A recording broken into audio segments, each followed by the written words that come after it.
ওয়ালাইকুম রহমতুল্লাহি ওয়া বারাকাতুহু। আলহামদুলিল্লাহ ওয়াসসালাতু ওয়াসসালামু আলা মান লা নাবিয়্যা বা'দাহু। আউযু বিল্লাহি মিনাশ শাইতানির রাজিম। বিসমিল্লাহির রহমানির রহিম।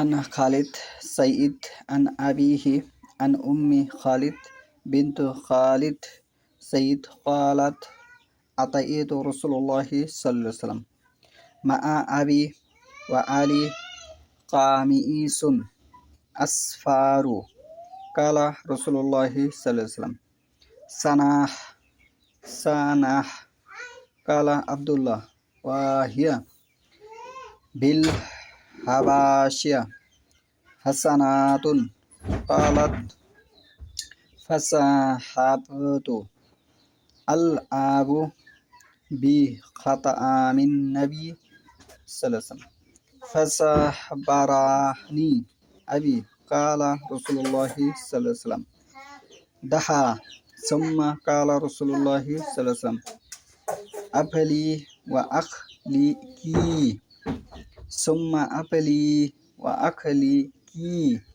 সুম্মা আফলি ওয়া আখলিকি কালা আব্দুল্লাহ ফাবাকিয়াত হাত্তা সাকারা।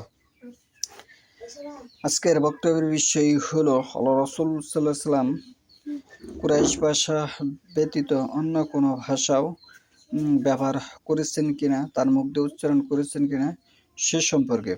কোরআন হাদিস বুঝতে হলে অন্যান্য ভাষার উপরেও পারদর্শ থাকতে হবে এবং কোরআন হাদিস পড়তেছিলে এবং বুঝতেছিলে অন্য ভাষায়ও পাশাপাশি পারদর্শ থাকতে হবে সে সম্পর্কে। আমি সেই হাদিসটা তেলাওয়াত করেছি সহিহ বুখারী 3 নম্বর খণ্ড হাদিস নম্বর 3071।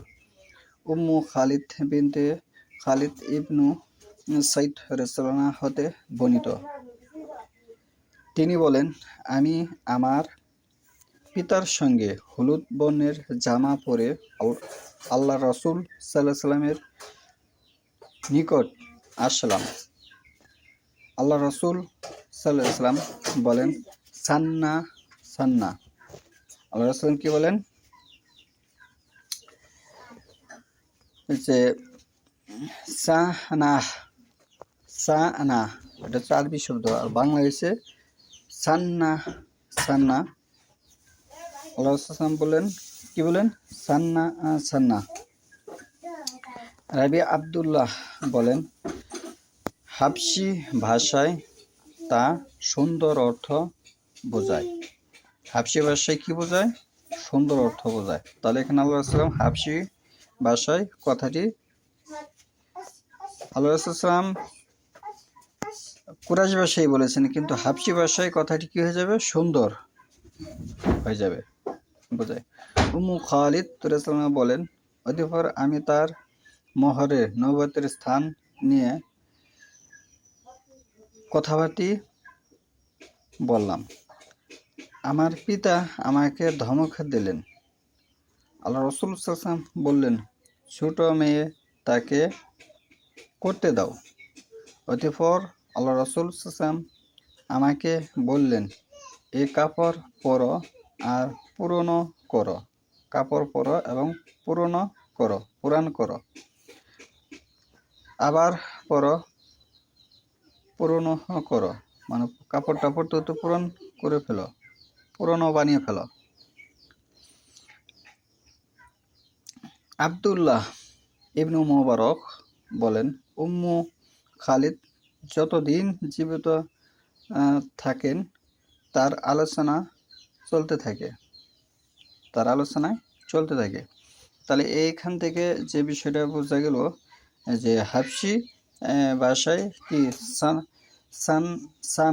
সানা যদি আমরা উচ্চারণ করি তাহলে সেটি হাবশি ভাষায় সুন্দর হয়ে যাবে। এখানে আরেকটি হাদিস উপস্থাপন করব।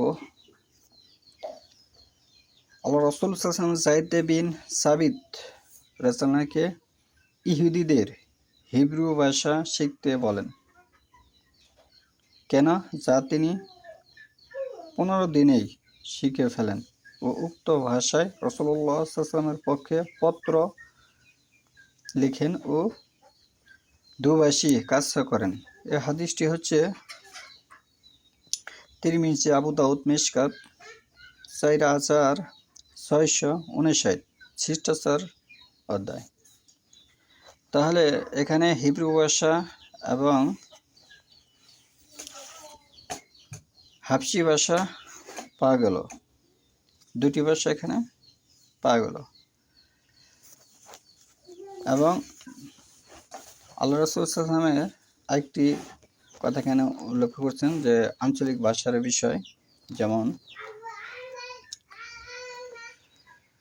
সহিহুল বুখারী 3 নম্বর খণ্ড হাদিস নম্বর হচ্ছে 3027 আবু হুরায়রা রাদিয়াল্লাহু হতে বর্ণিত। আল্লাহ রাসূল সাল্লাল্লাহু আলাইহি ওয়াসাল্লাম বলেন, কিসরা ধ্বংস হবে, অতঃপর আর কিসরা হবে না, আর কিসরার অবশ্যই ধ্বংস হবে, অতঃপর আর কিসরার হবে না।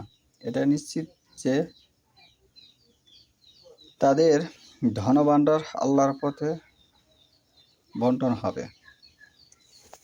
তাহলে এখানে কোরআন হাদিস বুঝতে হলে আঞ্চলিক বিশ্ব আরবি ভাষা আছে, সেগুলি বুঝতে হবে, হাবশি ভাষা বুঝতে হবে, হিব্রু ভাষা।